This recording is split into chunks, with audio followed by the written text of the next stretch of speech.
Hey guys, tonight we wander into a place the tourist brochures forgot somewhere. Maps barely bother to label where a cracked stone gate stands alone in a field of moonlight.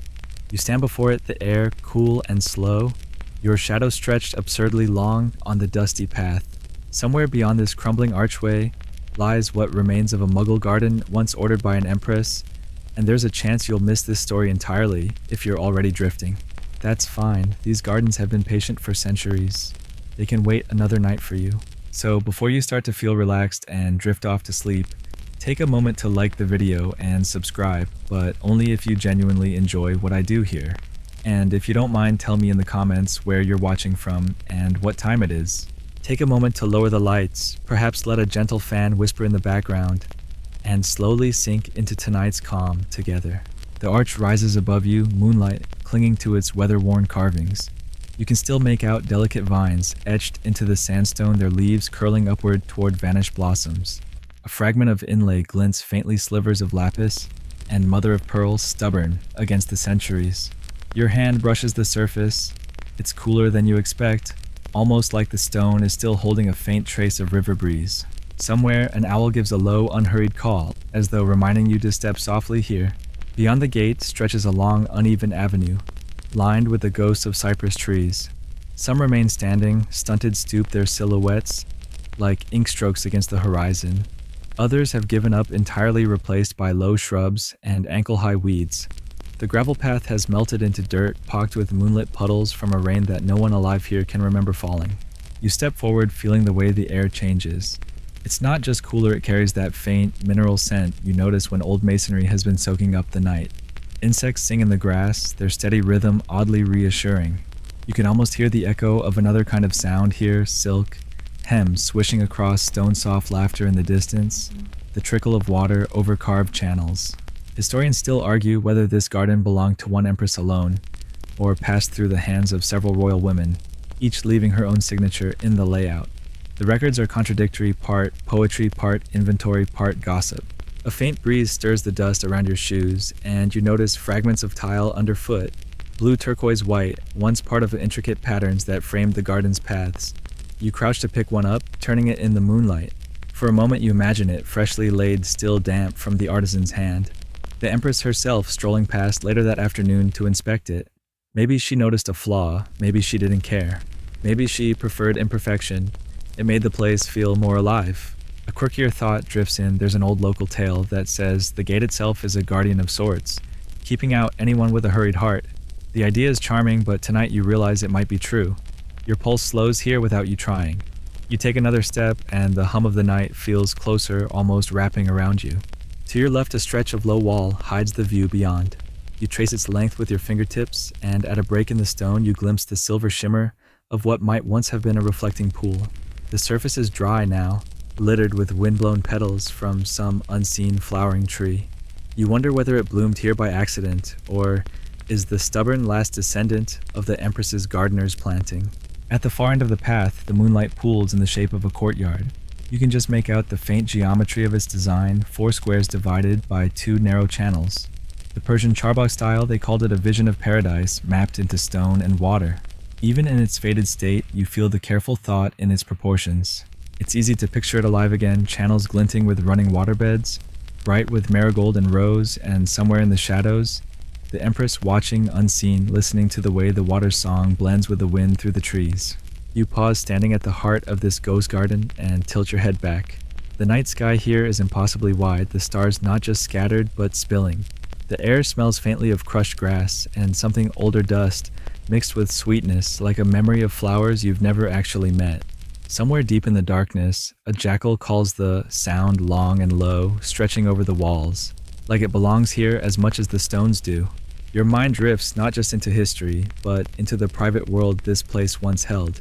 You imagine attendants carrying trays of cool drinks, musicians quietly tuning their instruments, poets rehearsing verses for the Empress's approval. Perhaps they gathered here on nights like this when the moon was high and the air gentle, trading laughter and secrets among the cypress shadows. And now, centuries later, you're the only one here to hear the faint echo of it all. Somewhere between the weight of history and the softness of the night, you realize you've already crossed the threshold.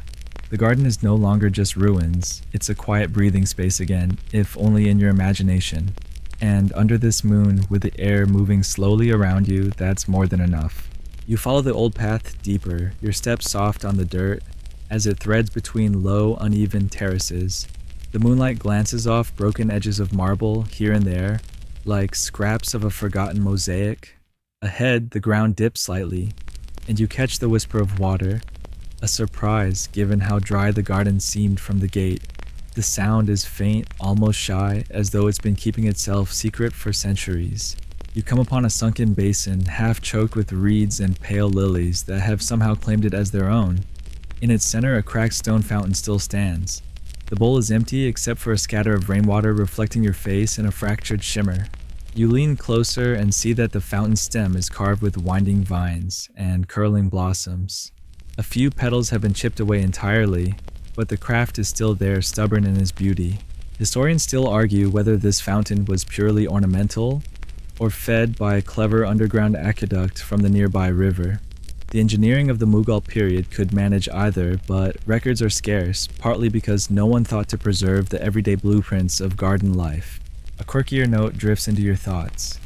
Locals say that if you whisper a wish into the bowl on a night when the moon is full, the garden remembers it and tucks it away for you. This is one of those charming bits of folklore that probably started as an excuse for the young lovers to lean over the fountain together. You're tempted to try it now, but something in the silence feels like it's listening already. You notice the air here is different, cooler, and tinged with the scent of whetstone. The breeze carries faint traces of what might once have been jasmine, or tuberose ghost perfumes clinging to the place long after the last gardener left. The edges of the basin are wide enough to sit on, and for a moment you rest there, brushing your fingers over the grooves in the marble. You can almost feel the press of centuries-old sandals and slippers that wore the surface smooth. Looking up, you trace the lines of the garden's layout. 4 smaller channels radiate from the basin, their beds long dry and filled with fine dust. These would once have carried water in the classic charbak design, dividing the space into symmetrical quadrants, a living diagram of paradise as imagined through Persian and Central Asian tradition, adapted by the Mughals into something both grand and intimate. To your left, a terrace rises shaded by an arc of neem trees. Their leaves rustle like soft applause when the wind moves through. You take the worn stone steps, noting how some are chipped, others warped slightly from age. At the top, you find a raised platform, its surface dappled with moonlight and shadows. It's easy to picture rugs spread here, low cushions placed just so, and the Empress herself reclining with a book of poetry in hand, glancing occasionally toward the fountain below. From this vantage, the ruins become less a scatter of broken pieces and more a coherent design geometry, holding itself together despite the loss. You can see where flower beds would have framed the walkways and where tall trees mark the corners like sentinels. You imagine the colors in daylight, the deep reds of hibiscus, the pale pink blush of roses, the clean white of lilies. Bees and butterflies drifting lazily, not realizing they were part of an imperial vision. One detail catches your eye, a length of low wall adorned with faded tilework. You cross to it and trace the surface with your fingertips. The pattern is still visible, intricate blues and greens, spiraling around a central floral motif. A section is missing entirely, the plaster beneath exposed. Maybe it fell to weather, or maybe someone pried it free long ago. You wonder if it's now sitting in a glass case in some museum far from here, labeled with a tidy card that leaves out the night breezes, the perfume of flowers, the laughter that once filled this place.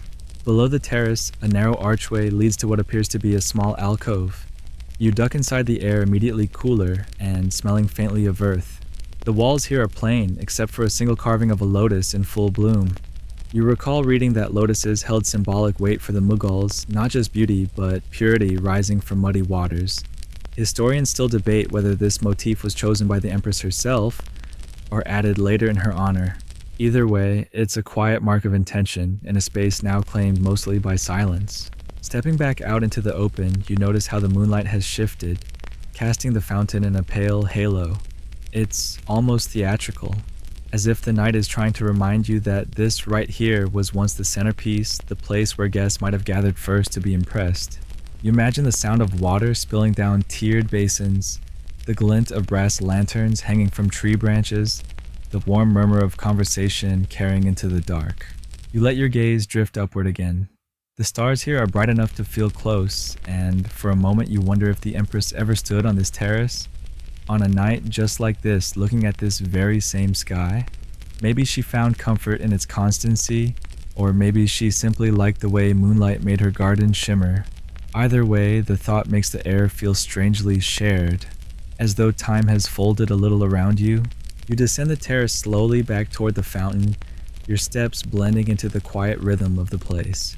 The breeze picks up just enough to stir the reeds, and you think about how, even in decline, the garden still knows how to hold itself together, graceful in the moonlight, patient in its solitude, and maybe still listening for wishes whispered into its heart. You leave the fountain behind, following a narrow stone path that curves gently toward a darker section of the garden. Here the ground rises slightly, and the shadows grow thicker.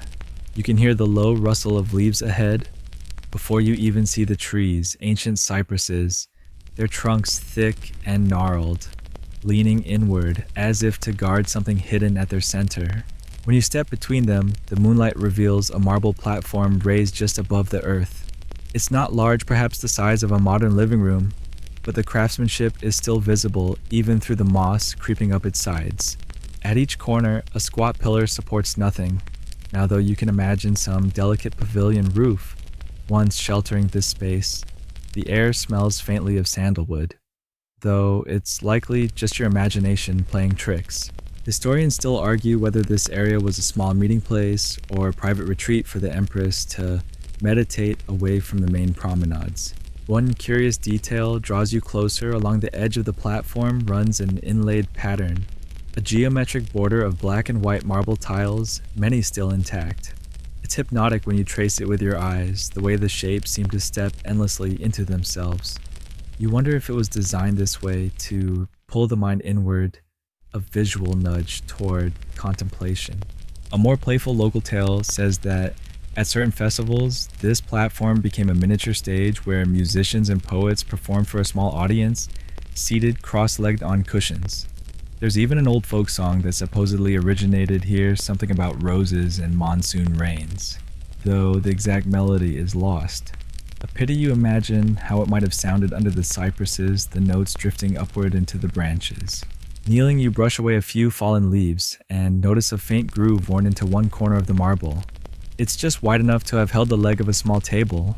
Maybe this is where the Empress's attendants placed her writing desk so she could sketch the garden's layout or write letters to distant relatives. Historians still debate whether Mughal women of her status wrote extensively or dictated their thoughts. But either way, the idea of her shaping words in this quiet corner is strangely intimate. The cypresses themselves are remarkable, older than the walls. Their roots must run deep, tapping into some hidden water source. You press your palm against one trunk and feel its faint, cool roughness. The bark is deeply furrowed, and a small moth rests in one crevice, perfectly still. You imagine these trees as silent witnesses to every season the garden has endured, the scorching summers, the soft rains, the frost that sometimes laces the grass in early morning. A breeze stirs the canopy, and moonlight flickers over the platform. You take a seat on the edge legs, dangling, and let your gaze wander across the shadowed garden. From here you can just glimpse the outline of the fountain you left behind, and beyond it, the faint suggestion of walls enclosing the space. It's easy to feel how the garden's design encouraged movement from one enclosed world to the next, each with its own mood-open sunlit paths, cool, shady retreats, and intimate raised spaces like this one. Your eyes catch on something odd near the base of the platform, a narrow, arched opening no taller than your knees. You crouch and peer inside, but it's too dark to see much beyond a few feet. The air that drifts out is cooler still and smells faintly mineral like a cave. Perhaps it's an old storage space for cushions, lanterns, or the implements needed for those festival performances. Or perhaps, as one eccentric historian suggested, it's the entrance to a network of small tunnels running beneath the garden. He theorized they were used to move servants and supplies, discreetly keeping the main paths free for the Empress and her guests. Others scoff at this idea, noting there's little structural evidence for such a system. Still, the mystery lingers. The thought of hidden tunnels makes you glance around, half expecting to see some disguised stone hatch in the ground nearby. Instead, you notice a scattering of small white flowers blooming in the grass, night-blooming jasmine, their scent faint but steady in the air. The Empress had said loved night gardens where pale flowers caught the moonlight and scented the air long after the sun set. This little patch feels almost like a secret left in her honor. You linger a little longer, the cypresses swaying above you like slow dancers. In the distance, you hear the faint bark of a dog from somewhere beyond the garden walls, reminding you that the modern world hasn't disappeared entirely. But here, in this shaded corner, it's easy to pretend you've stepped backward in time, into a place where the only sounds are wind in the leaves and the scratch of a pen on paper. When you finally stand, the platform seems reluctant to let you go, holding the cool of your weight for a few seconds after you step down. You follow the curve of the path again this time, noticing how it dips slightly, leading toward another pocket of darkness that promises something different. A shift in mood, maybe even in temperature. The cypresses close behind you like polite sentinels, keeping their secrets for another night. You follow the dipping path until the air itself changes, as if someone quietly opened a hidden cabinet and let a century's worth of fragrance sigh into the night. The cool mineral scent from the marble platform thins, replaced by something warmer, petal-sweet and faintly spicy, a hush of roses, with a whisper of cardamom hiding behind it. You slow down because your nose insists on it. The garden has trained you already. When the wind carries history, you let it arrive at its own pace. The path slides between two low walls, whose plaster is freckled with age. You run your fingertips along the surface and feel shallow seams where vines once clung. Even in moonlight, you can see patches of a faded ochre wash, and here and there, the ghostly outlines of painted blossoms. Nothing vivid, just whispers of color clinging like memory. You lean in, and somehow, absurdly, the wall smells faintly sweet. Maybe it's the night-blooming jasmine nearby, or maybe fragrance really does linger in lime wash and brick, exhaling softly long after the gardeners have gone home for good. Ahead, the space opens into a quadrangle edged by what used to be flower beds. The geometry is still readable beds, aligned like pages' paths, like margins water channels, like punctuation. Tonight the channels are dry, but the earth remembers their lines. Moonlight collects in one corner where a stone basin, shallow and wide, reflects the sky in a thin veil of rainwater. You kneel beside it and catch a clearer gust of scent, not just rose and jasmine now, but something warmer gold, in your mind, saffron. You can almost see the beds in their season-low lilac cups of saffron crocus waking at dawn, tiny tongues of scarlet stigma laid out on trays to dry. It's a mainstream historical fact that Mughal courts prize saffron threads from cashmere used in the kitchen and the dressing room alike, coloring rice, brightening sweet syrups, and tinting oils for hair and skin. Whether this particular garden nursed its own saffron beds or relied on caravans from the north is less certain. Historians still argue whether imperial kitchens preferred garden-grown spice in residence or reserved these beds for show, while the real saffron arrived in silk-wrapped bundles under guard. Given the delicacy of the crocus and the weather's moods, you suspect the answer, as always, was practical, a little of both. You stand and follow a border where low hedges once trimmed the scent into lanes. The breeze pulls a different perfume from the shadows, now tuberose perhaps, or Ratki Rani, the queen of the night. The Empress, according to a nib of comment in an old court chronicle, favored fragrance not just on the skin, but in the airflower garlands, woven daily. Rosewater flicked through pavilions at noon. Incense its own calendar lighter resins in heat deeper woods when evenings cooled. The gardens were laboratories for pleasure and ritual planting schemes set not only by color and bloom time, but by scent sequences. You smile at the thought of a gardener with a wind rose pinned in his mind, arranging beds so a south breeze would carry jasmine to the pavilion first, and rose second like a gracefully timed conversation. Your foot nudges something half buried. A small earthenware bottle, its neck chipped, its body glazed the pale green of shallow water. You brush soil away and turn it in your hands. It could have been a simple storage jar, but it looks suspiciously like the kind used for attar perfume oils, distilled from flowers by the drop. A quirky legend bubbles up the story that attar of roses was discovered when an empress often credited to Nur Jahan noticed an oily sheen on the surface of rose petal water, warmed by the sun during a garden wedding. Skimming it off revealed a perfume so concentrated it refused to fade. Romantic, yes. Chemically plausible, also yes. The truth, as with most charming discoveries, probably involved a lot of tedious boiling, long before anyone got poetic about it. You hold the bottle to your nose, because of course you do. It smells of damp clay, and if your imagination is allowed a dessert spoon, one thin ribbon of rose, like a note played on a far instrument. You tuck the bottle back where you found it, a tiny reliquary in the dirt, and walk on with the sense that the garden has begun telling you secrets in a language mostly made of breath. The bedlines lead you toward a low platform with scalloped edges, once a seating ledge you guessed shaded by awnings, and flanked by deep pots that held citrus and fragrant herbs. You can almost feel the cool heft of a pot of basil, the medicinal sting of tulsi when you rub a leaf between finger and thumb, the mild sparkle of marigold when the sun pushed through in late afternoon. The Mughals wrote about fragrance the way sailors write about stars as orientation and wonder. Gardens were navigated by the nose as much as by the foot. Jasmine to the east walk roses near the northern gate, citrus along the water so a breeze could lift it.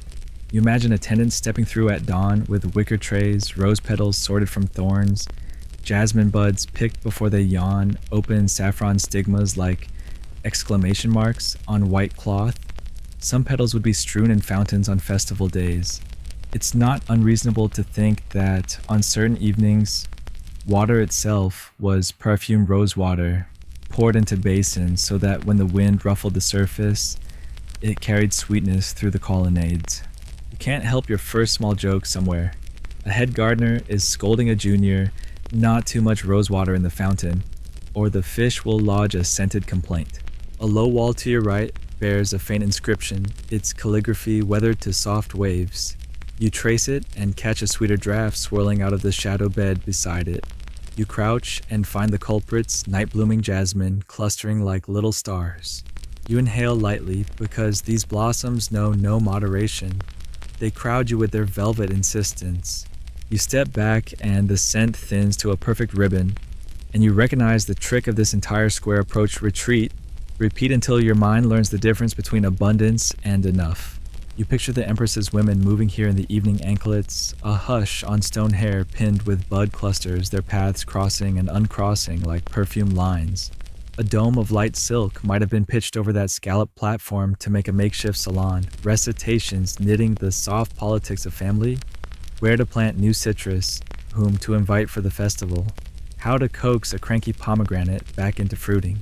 Somewhere a servant crushes a handful of rose petals into cool water in a copper bowl and brings it out with linen to dab wrists and temples, an old cooling trick that still works better than any modern marketing campaign. Your second light joke floats up. If they'd had influencer accounts, half the palace would be reviewing toners made of petals and well water. You wander to the edge of the quadrangle where a small niche cools the air. Decorative pierced stone jolly once covered this opening, and you can picture a slender shelf inside where flasks of attar rested in the shade. Perfume held value.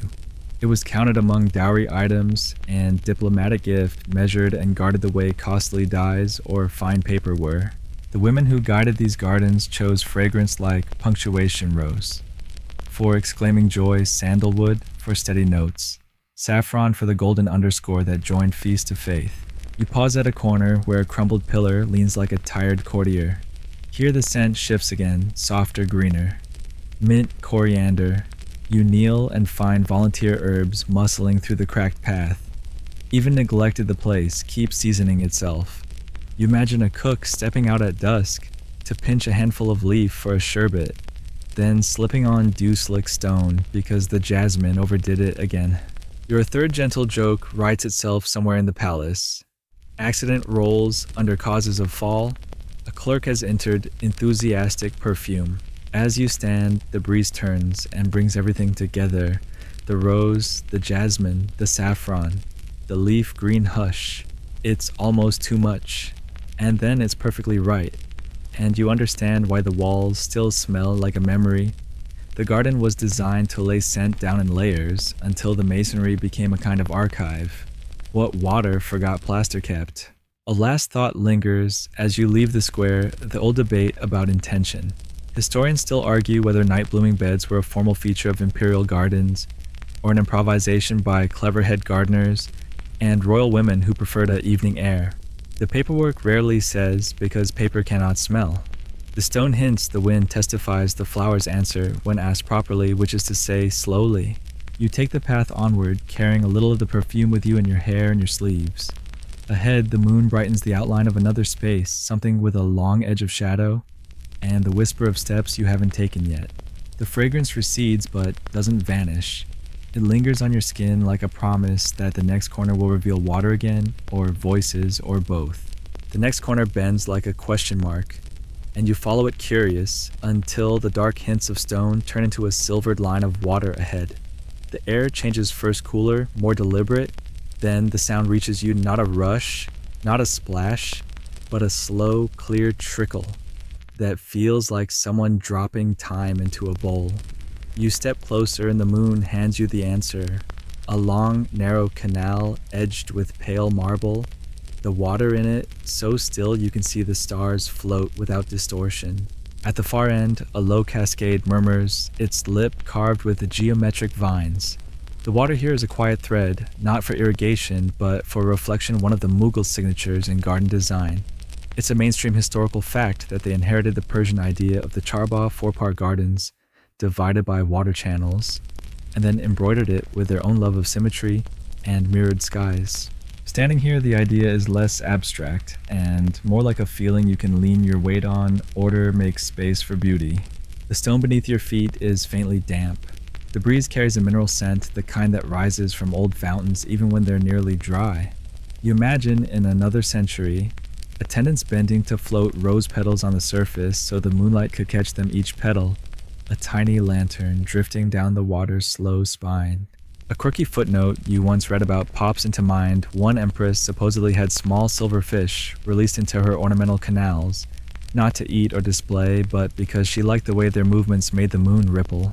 Whether that's indulgence or genius depends on your taste for whimsy. You trail your fingers through the water, half expecting it to be icy, but it's the temperature of cooled milk. The channel is shallow enough for the marble pattern underneath to show interlocking stars, their edges worn satin smooth. Many someone scrubbed these stones over decades, keeping the lines bright for evening strolls and morning prayers. You wonder if they ever grew tired of polishing patterns no one else would notice, or if the act itself was its own reward.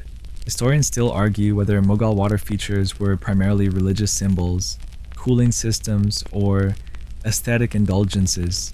The answer, as usual, seems to be yes, all of the above, with a dash of because we can. On one side of the canal stands a pavilion half open to the night, its arches framing the garden like an embroidered hem. You step under the first arch and find the air cooler, still filtered through pierced screens that turn moonlight into lace. A low marble platform runs the length of the space, worn in places by centuries of sitting and standing. You lower yourself onto it and watch the water glide by, carrying faint shimmers of starlight, as if the sky had decided to take a slow walk too. From this spot, the view works both ways. Ahead, you see the quadrants of the garden still holding their order, even under the cover of night. Behind you, catch the shadow of a rear courtyard, perhaps once a private entrance for the Empress and her companions. You imagine her arriving in the hush of evening veils, soft around her face the faint tinkle of glass bangles, as she paused to wash her hands in the cool water before crossing into her private salon. You rise and step to the opposite edge of the canal, where a low flight of steps leads down to the water. The marble here is slightly concave, a silent record of many feet, and the occasional pitcher resting before being dipped. The tradition of using garden water for ritual ablutions wasn't purely symbolic. Mughal builders often designed canals and fountains to link to underground cisterns, ensuring a constant, filtered supply. Your second small joke of the evening surfaces somewhere a court engineer had to explain why the cistern ran dry. because someone's ornamental fish were enjoying long, lazy baths upstream. The cascade at the far end calls to you, so you walk toward it, letting the sound swell. The carved lip is patterned with lotus buds, each one designed to break the water into a petal-shaped fall. You crouch and dip your hands, noticing how the air here smells faintly of wet stone and something else, coriander, maybe from a nearby herb bed that leaned too far over the channel. The Mughal fondness for mingling water with scent wasn't limited to flowers.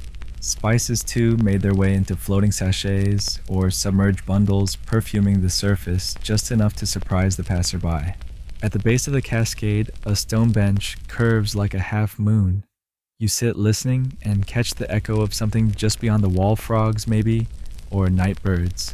The water's voice is steady, like a friend telling you a familiar story with no rush to reach the end. It's easy to imagine the Empress herself seated here receiving petitions, or simply resting between the formalities of court. In such moments, the garden was less a showpiece and more a breathing companion. You notice a gap in the hedge beyond the canal, an opening to another space, the dark hint of something more intimate, perhaps a bathing pool, perhaps a smaller courtyard for moonlight gatherings. The Mughals were fond of layering spaces, so you discover them gradually, each frame view coaxing you forward. You step through and feel the ground change from gravel to smooth tile, the scent of the water replaced by the dry sweetness of brick warmed earlier in the day. Behind you, the canal continues its soft conversation with the night. Ahead, something faint glints, possibly metal, possibly dew. You carry the image of the water with you, though its mirrored surface holding the sky steady, even as you leave it. It's the sort of thing that once you've seen stays in your mind, like a folded letter you can read again whenever you wish. And as you move on, you can't help thinking about the quiet hands that kept it alive, scrubbing the marble, mending the channels, filling the basins with petals or fish or spices. The canal wasn't just a feature, it was a living tended thread that stitched together the Empress's world, binding her private peace to the wider rhythm of the court. The gap in the hedge brings you into a smaller walled enclosure, and at first you think it's empty, just dark tiles and pale stone edges catching stray light. But then your eyes adjust, and you see the water. A square pool lies before you perfectly still, so much so that you can't tell where the marble ends and the reflection begins. It's not grand in scale like the canal you've just left. This is quieter, more self-contained, like a secret the garden keeps for only a few. The moon rides low now, and its light lands directly on the pool's surface, which turns into a sheet of glass. You step closer and notice faint ripples, not from wind, but from something under the surface. When you lean over, you catch sight of the source. Small terracotta jars resting on the pool floor, each one with a round mouth just wide enough for a hand to pass through.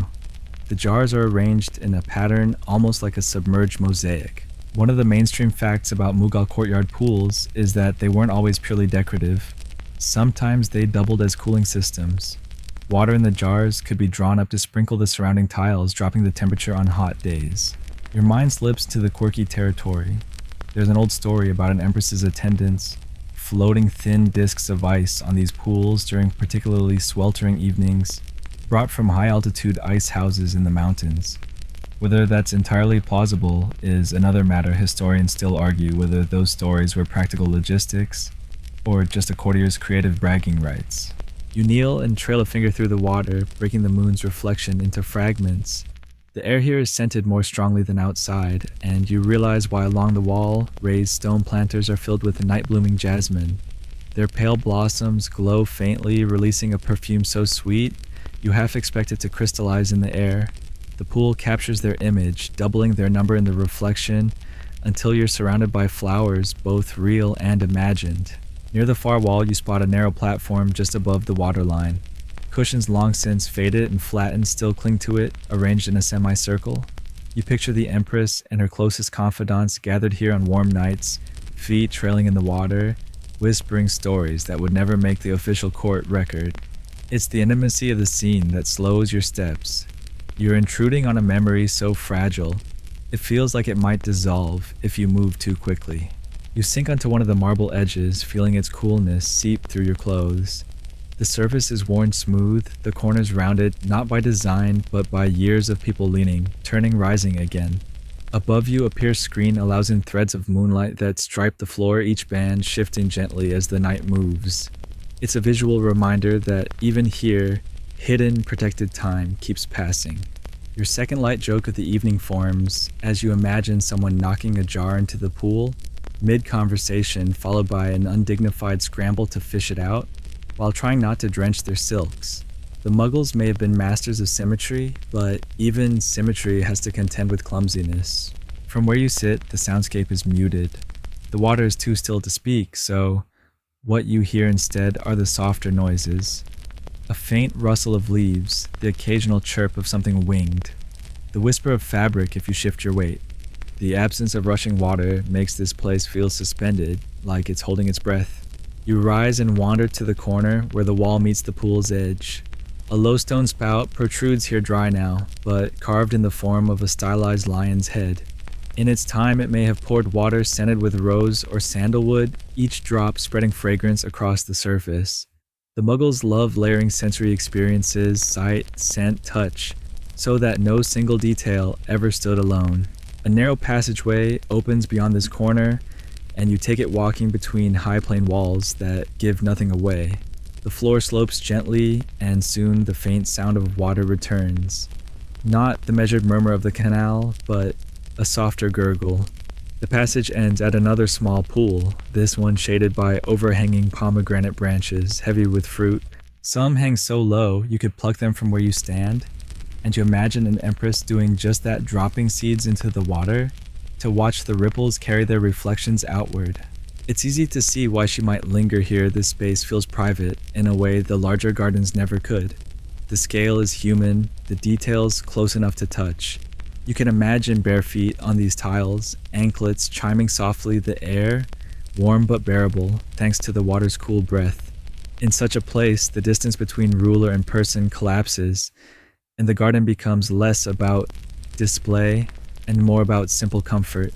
You lean against a low wall, looking back the way you came. Somewhere beyond these walls, the grand axis of the main garden still holds its perfect lines, but here, geometry gives way to intimacy. The Mughal vision of paradise could stretch from vast symmetrical charbagh to a pool barely large enough for a handful of guests, and both would feel equally deliberate. And as you step away from the pool, leaving its moonlit stillness behind you, can't help thinking that perhaps these smaller hidden corners were the Empress's true kingdom's places, where the politics of the court fell silent, and only the quiet sound of water remained to mark the time. The path you follow now feels different underfoot, less formal, more worn, as if it was used often but never meant to impress. Loose gravel crunches softly as you walk, and the walls on either side are lower, letting you catch glimpses of treetops beyond. Ahead, a break in the stone opens to a sunken terrace, and for a moment you wonder if you've stumbled into a courtyard that forgot it was part of a garden. At the terrace's center is a long, narrow channel of water, but unlike the pristine marble you've seen elsewhere, this one is lined with rougher stone. Low platforms jut into the channel at regular intervals, each large enough for a single person to stand or sit upon.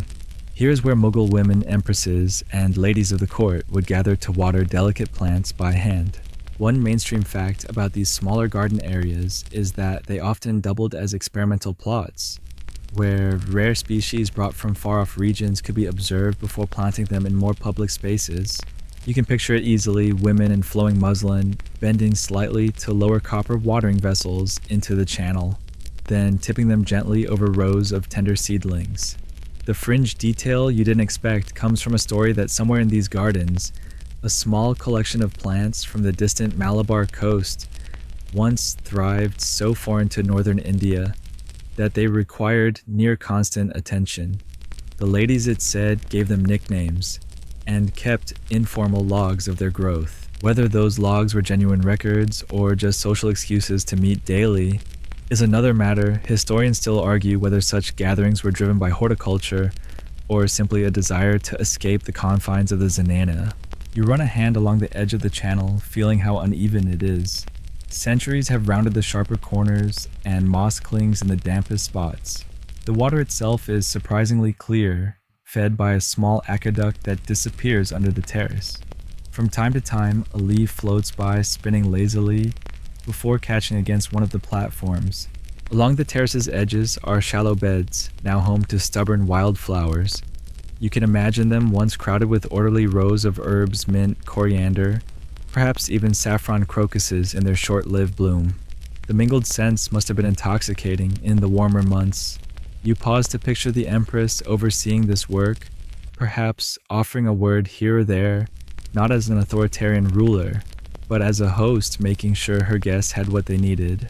Your first light joke of the section slips in as you imagine someone accidentally stepping onto the wrong platform and dropping their entire watering pot into the channel. Given the elaborate embroidery of Mughal court dress retrieving, it would have been more about rescuing the outfit than the pot itself. As you move deeper into the terrace, you notice a curious structure built into one wall.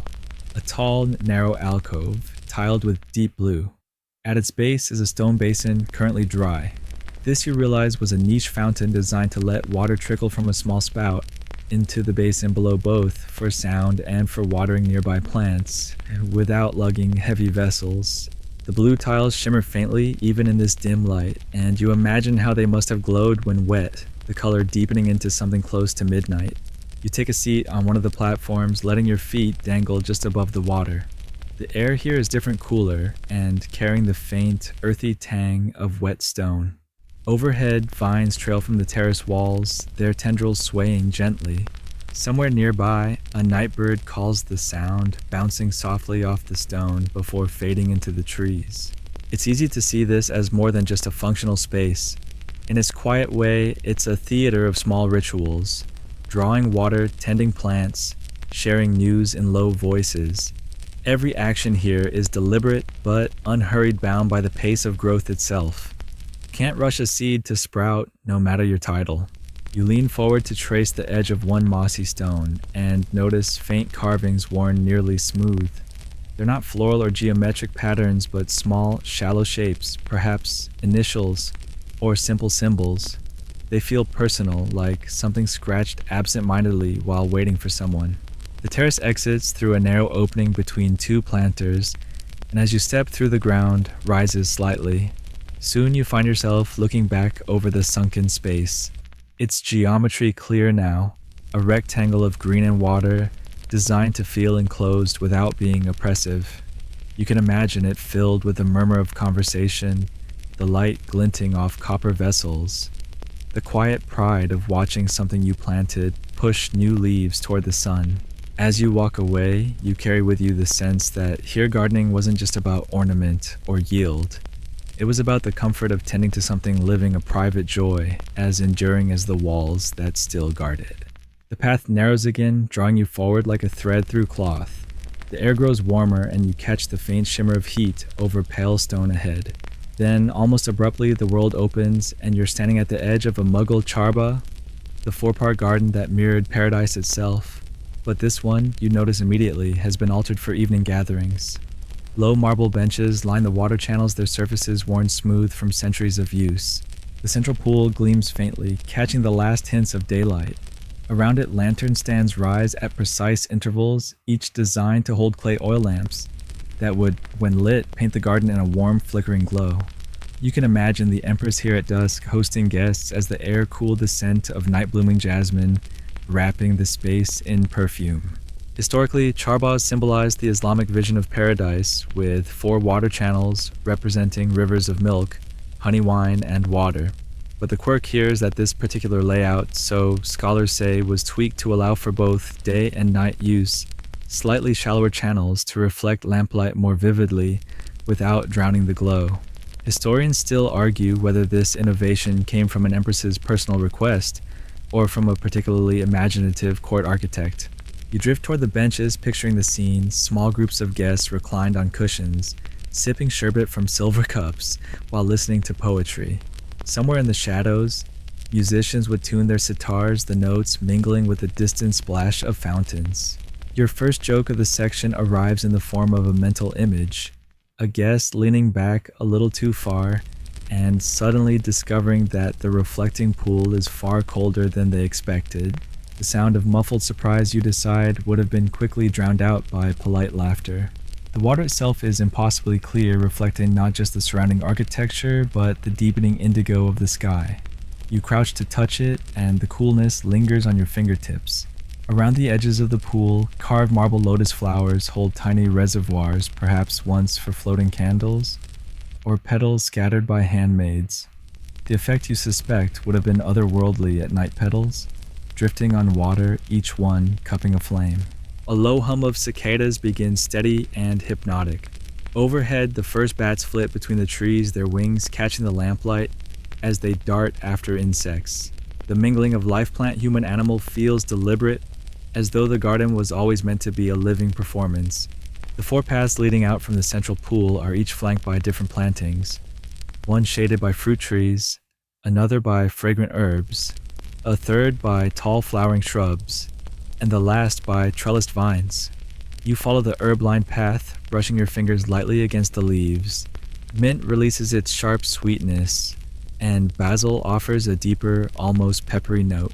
Halfway down the path, you pause at a small stone platform set at an intersection. From here, you can see all four quadrants of the garden. You imagine the Empress using this vantage point to observe her guests and her plants in equal measure, ensuring neither wilted under the summer heat. Your second light joke slips in as you notice a marble bowl near the base of a tree. It's empty now, but you picture a hapless servant sent to refill it every 10 minutes, because the Empress's prized parakeet insisted on frequent baths. The layout's symmetry is so precise that even the breeze seems to move evenly through it. It carries the mingled scents of fruit flowers and lamp oil, a combination so particular you're certain it exists nowhere else. Somewhere in the mix, faint music begins again, imagined or remembered you can't tell. You turn toward the fruit-shaded path, catching sight of pale pomegranates, hanging like lanterns against the dark leaves. Some are split open their ruby seeds, catching the last light. You wonder if guests ever slip one into their satchel as a late-night snack. The thought makes you smile. At the far end of the garden, a small pavilion waits. It's open on all sides, draped with gauzy curtains that sway gently. Inside, cushions lie in a semicircle facing the central pool. You can almost see the Empress here leaning slightly forward as a poet recites verses, her expression calm, but her eyes alive with interest. The evening deepens as you linger the garden's details, softening in the growing shadows. The lamps are not lit now, but you can imagine the moment they would be a slow bloom of light, traveling along the channels mirrored in the water, multiplying until the whole garden glows. You take one last slow turn around the central pool, letting your steps match the rhythm of the place. The symmetry, the scents, the sounds, it all feels balanced, as though even the smallest disruption would be smoothed away by the design itself. And as you step back toward the path you carry with you, the memory of a space that made night not a boundary, but an invitation. The path beyond the charbagh shifts subtly under your feet, the gravel finer now as though it has been sifted through 100 careful hands. The air cools again, touched with the faint dampness of moving water. Ahead you hear a soft rush, the gentle insistence of a fountain that has been running for centuries. You step through a narrow archway and into the moonlit hush of a water lily court. The pool here is long and rectangular, its surface broken only by the rounded leaves of lilies, and the occasional white bloom drifting open in the night air. Moonlight spills across the water, and you notice how the edges of the pool are lined with carved stone channels, each feeding into tiny spillways. The Mughal engineers were artists in their own right, ensuring the water's movement was both practical and beautiful. It kept the lilies from stagnating and reflected light across the walls in soft, wavering patterns. You can almost hear the Empress's footsteps here, slow and deliberate, as she traced the pool's length in the quiet hours. Historically, lily courts like this weren't just ornamental. They also acted as subtle cooling systems for adjacent chambers. The night air, cooled by the water, would drift into the palace through latticed screens. A delightful quirk you realize is that some courts included deliberately shallow sections where favored birds, peacocks, cranes could wade without disturbing the lilies. Historians still argue whether these shallow spots were designed first for the birds' enjoyment or the Empress's amusement. You stop beside one of the corner niches where a marble seat is set into the wall. It's cool to the touch and perfectly positioned to catch both the fountain song and the scent of night flowers. The lily fragrance is so light that you lean forward without thinking, hoping to catch it before the breeze carries it away. Your first quiet joke of the section bubbles up as you imagine a guest lulled by the fountain, accidentally dipping the edge of their silk robe into the pool, and then trying to pretend it was an intentional act of cooling down. In this still space, even a clumsy moment would feel somehow dignified. The court is framed by slender columns, their bases set into low marble plinths, decorated with floral inlay. By day, the colors would sing deep lapis, warm carnelian, pale jade, but at night the moon draws them into a silvery harmony. You trace one with your eyes, following the curling stem of a stone-carved tulip until it disappears into shadow. Across the pool, an open archway leads into what must have been a private chamber. Through it you glimpse the dim outline of a daybed draped in sheer fabric. The breeze stirs the curtains and you imagine the Empress reclining there, one arm resting along the carved bolster, while her attendants prepared sherbet or read poetry aloud. The lilies shift slightly in the water as a fish breaks the surface, a small ripple that vanishes almost instantly. You step closer, noticing tiny lantern stands at intervals along the pool. In the past, these would have held small floating oil lamps set adrift at night so that the whole water surface became a drifting constellation. You walk the length of the pool, your footsteps muffled by the fine gravel, and pause at the fountainhead. The water spills from the mouth of a carved lion, its features softened by centuries of touch and time. You wonder if the Empress's hand ever brushed the stone here perhaps, as she murmured a wish or a prayer. Your second joke slips in as you spot a shallow bowl inlaid with turquoise at the fountain's base. It's empty now, but you can't help picturing some long-ago courtier attempting to keep cool by dunking both hands in, and then realizing too late that turquoise stains are surprisingly persistent on silk. The sound of the water changes as you circle back, shifting from a steady rush to a quiet trickle, depending on where you stand. This kind of acoustic design was intentional. Water not only cooled and decorated, it also filled the air with a steady, calming music. Even now, it lulls you into slower movements, softer breaths. Above, the sky has deepened into a velvety black, scattered with stars. You glance at the moon reflected in the pool, and for a moment it's impossible to tell which is the truer image. This symmetry you think is the garden's quiet magic. Everything balanced between reality and reflection. At the far end you find a smaller alcove lined with cushions. Here the air smells faintly of sandalwood, as though the stone has held the scent for centuries. You sit, letting the sound of the fountain wash over you. The space is small, but from here you can see nearly the entire court. The lilies, the fountain, the arches, framing slices of the night sky. The breeze stirs again, and you imagine the Empress herself stepping out from the shadowed archway, pausing to look over her garden before descending the steps to the water's edge. Her robes would catch the light, her reflection mingling with the lilies. Perhaps just for a heartbeat, she would think of nothing but the quiet beauty in front of her. Beyond the lily court, you pass under another low arch, where the air feels heavier, scented with ripe fruit and damp earth. The path dips slightly, leading you into an orchard, enclosed on all sides by high walls. Here the world changes, less formal symmetry, more the soft abundance of nature coaxed into cooperation. The moonlight filters in through the leaves of pomegranates, oranges, and figs, dappling the ground in restless silver patches. The first thing you notice is the sound. It's quieter than the fountain song, but richer in layers, the faint rustle of fruit-heavy branches swaying in the night breeze, the occasional thud of something ripening beyond its stem, and the almost imperceptible hum of insects continuing their rounds long after sunset. The air is warmer here, holding the day's heat in its soil, and you catch the faint sweetness of citrus mixing with the heavier perfume of figs.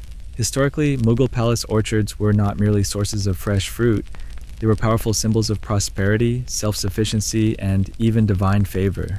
The empresses who walked here might have seen each pomegranate as a miniature universe, each fig as a whisper from a faraway land. Some of these trees were gifts from foreign rulers, carried across mountains and deserts to take root in imperial soil. And here's a quirky tidbit for you. Some chroniclers mentioned that certain prized orange trees were given names, much like favored pets or racehorses. Historians still argue whether this was sincere affection or simply an elaborate form of garden bookkeeping. The moonlight turns the pomegranates a pale, almost ghostly yellow, their true ruby interiors hidden until morning. You pause by one low-hanging branch, its weight pulling it toward the earth. The skin is slightly cracked where it's ripened too far, and you think about how the Empress's gardeners might have inspected each tree daily, balancing beauty with practicality. Too much ripeness invited wasps, and nobody wanted uninvited buzzing during an evening stroll. You imagine one of those gardeners now, a man in simple cotton robes carrying a long-handled hook to ease the fruit from high branches. In the quiet, you can almost hear the soft pop of the stem giving way the fruit landing in a wicker basket lined with leaves. Your first joke slips in here. Perhaps there was always one overconfident courtier, insisting he could pluck the fruit without the hook, only to have the branch snap back and shower him in unripe figs. A narrow irrigation channel runs at your feet, its water moving lazily, barely making a sound. By day, it would feed the roots in carefully timed intervals, controlled by small clay gates. At night, the channel reflects thin threads of moonlight, enough to make you wonder if the gardeners walked here without lamps, guided only by these glimmers. Farther along, you come across a small stone platform set beneath a spreading fig tree. It's wide enough for cushions and low tables, the sort of place where an empress and her closest companions might sit in the afternoon shade, sampling fruit while listening to poetry. Tonight it's empty, save for a scattering of petals blown in from the lily court. You pause and think of another peculiar historical footnote. Some Mughal orchards contained hidden alcoves with tiny windows cut into the garden wall, designed so that women in the zanana could look out without being seen. Scholars debate whether these openings were intended for privacy or for surprise inspections of the gardener's work. Either way, you picture the Empress leaning in, silently observing the orchard's nightly rhythms. The path turns and you see rows of citrus trees, their small white blossoms releasing a perfume so intense you slow your pace without realizing it. You stop to breathe it in, and your second joke arrives easily. Perhaps the orchard was less about food and more about ensuring everyone left smelling faintly like an expensive imported soap. Ahead, a pair of low steps lead to a small circular pavilion. Its open arches frame the orchard in every direction, and the marble floor is inlaid with a simple star pattern. You step inside and the sound changes again, more enclosed, the breeze gentler. From here, the orchard appears endless, every tree a variation in height, color, and texture. In the center of the pavilion, a shallow bowl sits atop a carved pedestal. It's empty now, but you imagine it once held cool water, scented with rose petals for washing hands, after sampling sticky figs. The moonlight catches in the smooth marble, and you think of the Empress resting here, the fruit arranged before her like an edible still life. From this vantage point, you also notice the symmetry in how the orchard paths converge toward the pavilion. Even here, in a place that feels looser and more natural than the Charba, the Mughal love of order asserts itself. Nature was not tamed exactly, but guided like a story that meanders without losing its thread. You linger in the pavilion, the warmth of the stone floor under your palms, the orchard's scent curling softly around you. Somewhere beyond the walls, the faint echo of a drum or flute reminds you that the palace is still awake, even if this garden feels like another world entirely. Your eyes catch movement, a shadow flitting across the orchard floor, a bat perhaps, or one of the palace's trained owls on its nightly patrol. You smile at the thought of an owl silently enforcing a no-mouse policy in such a refined setting. When you finally step out, the orchard seems to have deepened in color, the shadows thickening between the trees. The high walls hide everything beyond, leaving you in a self-contained universe of scent, texture, and quiet abundance. You follow the path onward, your pace slow, as though the garden itself has persuaded you that there is no reason to rush. The orchard's scent lingers as you pass through a narrow archway, filled with trailing jasmine, each tiny star-shaped flower releasing a sweetness that clings to your clothes. The walls here are taller still, and the sound of the outside world has all but vanished. Ahead, the path widens into a courtyard, and you realize you've stepped into one of the most intimate spaces you've yet seen, a private bathing garden. The moonlight strikes a rectangular pool at the center, its surface so still you almost doubt it's water at all. The pale marble is inlaid with darker stone and looping floral patterns, and in the very center a small fountain trickles in near silence. 4 narrow channels extend from the pool into the surrounding planting beds. sending thin ribbons of water toward clumps of fragrant herbs and flowering shrubs. The air is heavy with the mixed perfume of mint roses and night-blooming jasmine. Historically, these bathing gardens served more than just their obvious purpose. They were retreats, places where an empress might step away from the politics and ceremony of court life to find quiet, uninterrupted calm. The water was kept cool with an intricate system of underground clay pipes, and here's your quirky tidbit. Some records suggest attendants floated slices of citrus or petals of damask roses in the pool for both fragrance and a touch of luxury. Historians still argue whether this was daily practice or an indulgence reserved for special occasions. You walk along the pool's edge, your bare feet making faint slapping sounds against the marble. The night air is warm enough that you can almost imagine slipping in the coolness, closing around you the sky above framed by the high garden walls. You picture the empress seated on the wide marble steps, at the shallow end trailing her fingers in the water, while attendants poured scented oils into copper bowls. At one corner of the courtyard, a small alcove shelters a cushioned platform. You can tell it's positioned to catch the night breeze without letting in the direct sun during the day. A low ornate table sits beside it, carved from sandalwood and set with a shallow brass dish, perhaps once used for rinsing the hair. Your first joke arrives. Some poor attendant must have had the job of chasing away frogs, determined to use the pool as their own luxury resort. You notice the way the moonlight and water interact, casting rippling reflections onto the surrounding walls. It's mesmerizing, almost hypnotic, the way the patterns shift with every slight movement in the fountain. You think about how the empress might have lingered here, after her bath, letting her hair dry naturally, while gazing at those shifting lights, losing herself in their quiet dance. On the far side of the pool, a pair of narrow steps lead to a raised terrace, shaded by an ancient neem tree. The leaves whisper gently in the breeze, and the scent is sharper here, almost medicinal. This was likely intentional. The neem's shade kept the terrace cool, and its leaves could be steeped into herbal rinses believed to protect the skin. Another historical fact slides in Mughal medical treatises often recommended garden plants, not just for beauty, but for their curative properties, a fusion of aesthetic and wellness that still lingers in parts of the subcontinent today. From the terrace, you can see the bathing pool from above.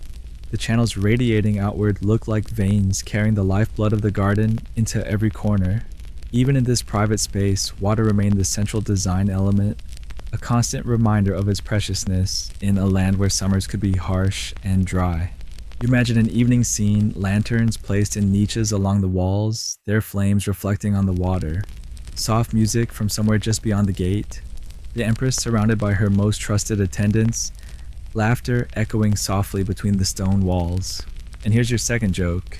Inevitably, someone would knock over a lantern, trying to catch a falling flower petal, causing a minor panic and a lot of splashing. The herbs at the pool's edge catch your attention, clumps of mint basil and lemongrass interspersed with roses and marigolds. The fragrance is almost dizzying, a combination both soothing and energizing. You reach out to brush your fingers over a mint leaf, and its cool scent bursts into the air. You can almost believe the gardeners planted these so visitors would leave carrying the garden's aroma on their skin. You walk slowly back toward the pool, letting your hand trail through the water as you pass. The surface ripples, catching the moonlight in elongated shapes. Somewhere above, an owl hoots a low, steady sound that seems to deepen the stillness. It's easy to see how this space could serve as more than just a bath. In the heat of the day, it would be a refuge. In the evening, it became a stage for intimacy and quiet conversation. You think about how the empress, wrapped in a lightweight robe, after her bath, might have leaned against the marble edge, speaking softly with a confidant, the water still cooling her skin. The scent, the water, the moonlight, all of it blends into something that feels timeless, as though the space itself remembers every conversation, every laugh, every whispered word it has held. You step back toward the jasmine-draped archway, glancing once more at the pool. Its surface has stilled again, reflecting the stars in perfect clarity. You leave without disturbing it further, letting the garden hold on to its quiet secrets. You slip through the jasmine veil and back onto a corridor of starlight, and the garden, which has so patiently walked you through its memories, offers one last surprised life that refuses the memo about endings. A faint gurgle returns, not the grand speech of a canal, not the careful syllables of a bathing pool, but a shy, persistent whisper. You follow it to a small courtyard where scaffolding has left the scene, but the smell of wet mortar still lingers in the stone, the scent of work recently finished. In the center, a low octagonal basin holds water so new, it still wears the sky like a borrowed shawl. And at one corner, a repaired spout sends a thin thread into the bowl.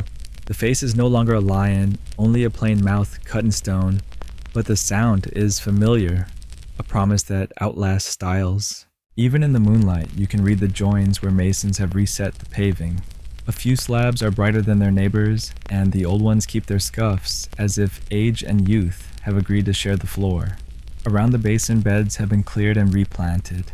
Between young marigolds and short rosemary hedges, a veteran rose gnarled as a storyteller puts out late buds. The first petal exhales a scent so confident it makes you smile. Your first light joke arrives of its own accord. The rose seems to be announcing, "I was here before your scaffolding, darling, and I will be here after your report is filed." A mainstream historical fact tucks itself into the scene across the subcontinent. Portions of Mughal gardens have been restored in recent decades. Channels desilted wali screens, patched planting schemes rebuilt from court chronicles and paintings. Conservators borrow old hydraulics with modern patience, underground cisterns, cleaned gradients reset by hand levels, lime plaster, tempered with traditional ingredients so it breathes with heat and monsoon alike. The revived water, thin at first, then steadier, coaxes birds back to the margins, and the night air remembers how to carry its cool.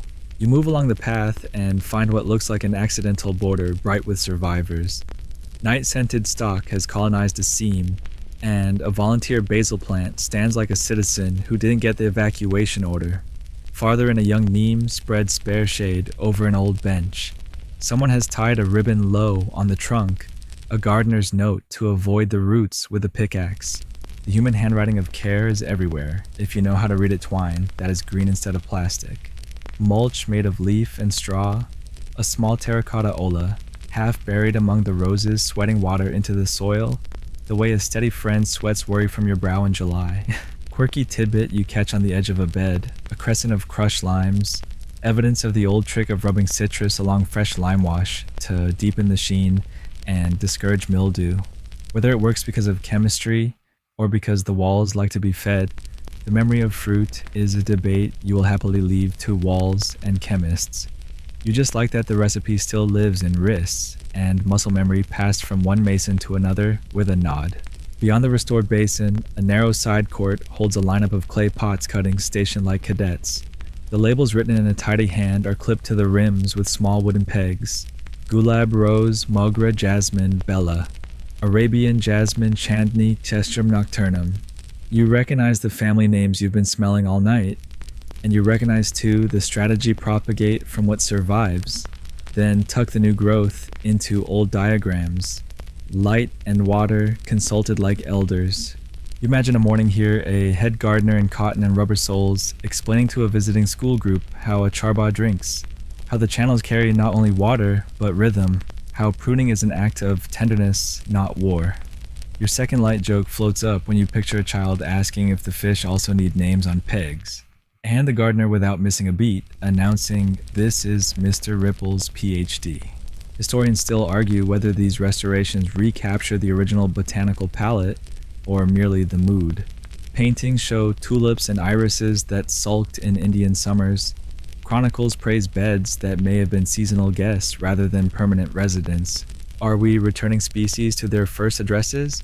Or are we composing respectful variations on a theme the climate itself keeps improvising? The garden answers with the equanimity of water. We are here. We breathe. The moon fits nicely either way. You step into a corner that has not yet been tidied. The wall leans, the tiles are a scatter of blues in the dust, and the bed holds nothing but a brave stand of coriander and a single lotus that has somehow found a fingertip of water. It should be out of place. It is not.